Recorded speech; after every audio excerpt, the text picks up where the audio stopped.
আচ্ছা বলেন তো আল্লাহ কোথায় আছেন? আল্লাহ কোথায় থাকে এবং কোথায় আছেন, চলেন সবাই দেলোয়ার হোসেন সাঈদীর মুখ থেকে শুনে নেই। এটি একটি মুশকিলের প্রশ্ন। সাধারণত লোকেরা বলে আল্লাহ সব জায়গায় আছে। এই কথা, এই জবাব সঠিক নয়। আকীদা সাফ হতে হবে। আল্লাহ সব জায়গায় আছে এই কথা সঠিক নয়। যদি আল্লাহ সব জায়গায় থাকেন তাহলে দুনিয়ার সব জায়গা ভালো না, কিছু কিছু খারাপ আছে। তাহলে খারাপ জায়গায়ও থাকতে হয়। নাউযু বিল্লাহ বলেন। আল্লাহ কোথায় আছে এই প্রশ্ন আল্লাহরই করি। সওয়ালে মুকাদ্দারের জবাব, পৃথিবীর মানুষ আল্লাহকে প্রশ্ন করবে তুমি কোথায় আছো।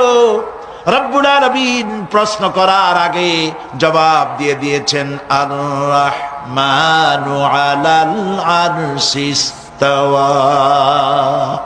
আল্লাহ পাক আরশে আজিমে আছেন। কোথায় আছেন বলে? এক আঙ্গুল